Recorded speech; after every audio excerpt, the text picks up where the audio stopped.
अडानी का तो पैर है, हाथ बाद में टूटेगा, उन दलालों का पहले पैर।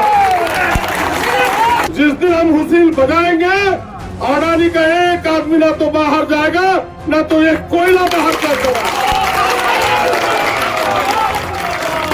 अडानी वाले कान को सुन लो, पानी खौल रहा है पूरे क्षेत्र में, नौजवानों का गुस्सा उबल रहा है।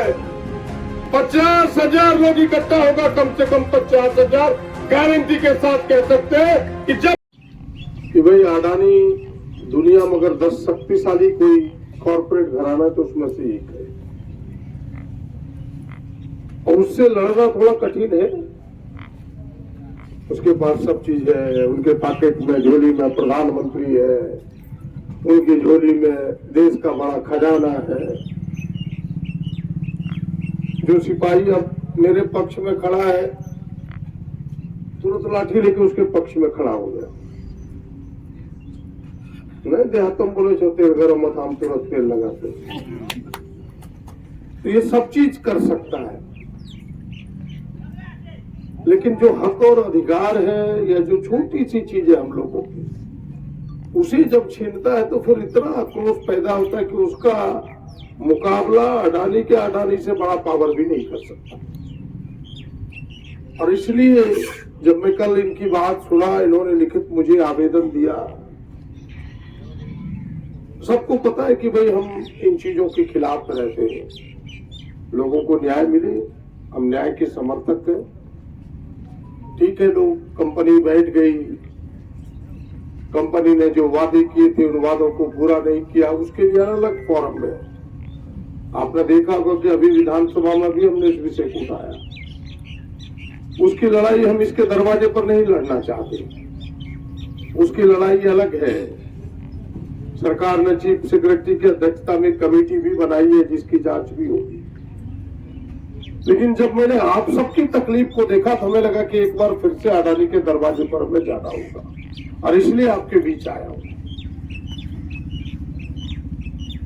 जिस समय मैं उस एग्रीमेंट को देख रहा था, फिर से एक बार दोहरा के मैं आज पढ़ा, हमें लगा कहीं मेरे पढ़ने में भूल चूक तो नहीं हुआ।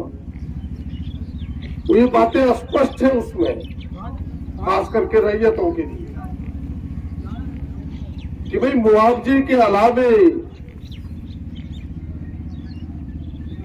एक परिवार अगर नौकरी लेना चाहता है तो उसकी फैमिली को नौकरी प्रेफर करेंगे, और ना नौकरी लेना चाहे, कोई परिवार में नहीं है, उसे 5.5 लाख रुपया देंगे। क्या सही कह रहा हूं कि गलत? ये बात बिल्कुल एग्रीमेंट एमओयू में लिखा हुआ है। और जब कंपनी कह रही है कि नौकरी देंगे तो कंपनी में नौकरी देंगे। हमने कंपनी में अडानी कंपनी, हम लोग दूसरे को नहीं जानते थे पहले। कंपनी मीन्स अडानी कंपनी, दूसरा नहीं। कंपनी मीन्स ये नहीं कि मोतिया में कोई ट्रक एसोसिएशन में उसमें नौकरी दे देंगे। नौकरी तो कहीं भी हो सकता है, हमें कंपनी में नौकरी चाहिए था।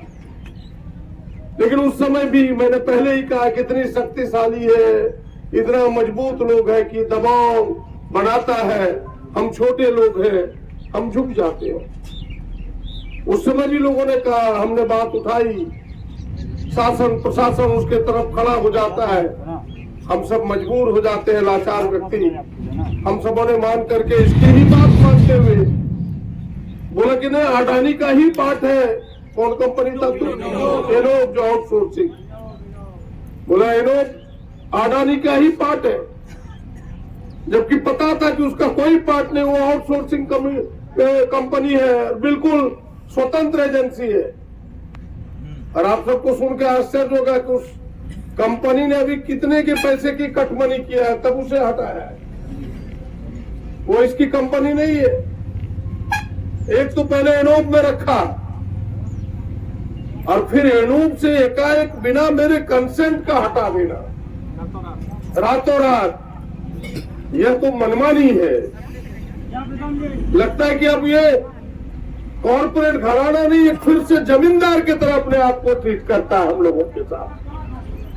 शोषण है ये, इसके विरुद्ध तो लोग आवाज बुलंद करेगा ही, और करना ही चाहिए। और उल्टे केस कर देना।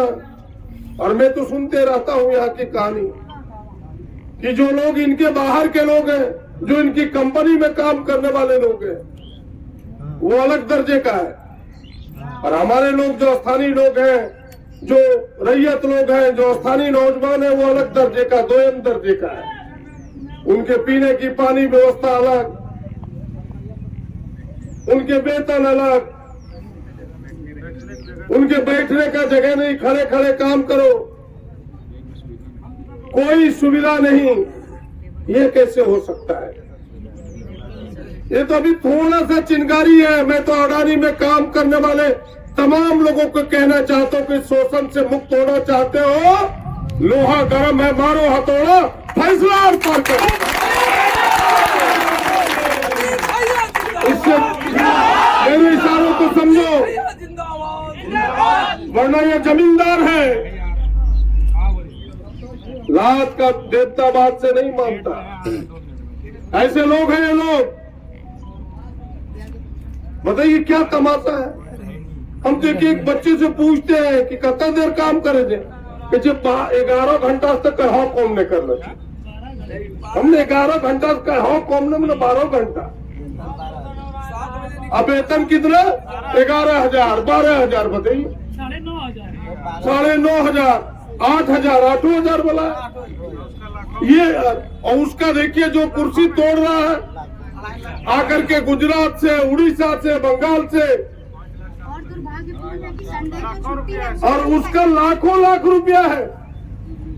जमीन मेरा, धुआं खाएगा मोतिया का लोग, धुआं खाएगा पटना का लोग, धुआं खाएगा माली गंगा का लोग, सोंडिया का लोग, डुमरिया का लोग। इस क्षेत्र के तमाम लोग, गरीब गुरबा अमीर जो भी है, तमाम लोग धुआं खाएगा। सारी चीज हम सब सहन करेंगे, लेकिन बड़ी बड़ी नौकरी हमारे बच्चे को नहीं मिलेगा। और जरा उनसे पूछिए उनकी डिग्री क्या है।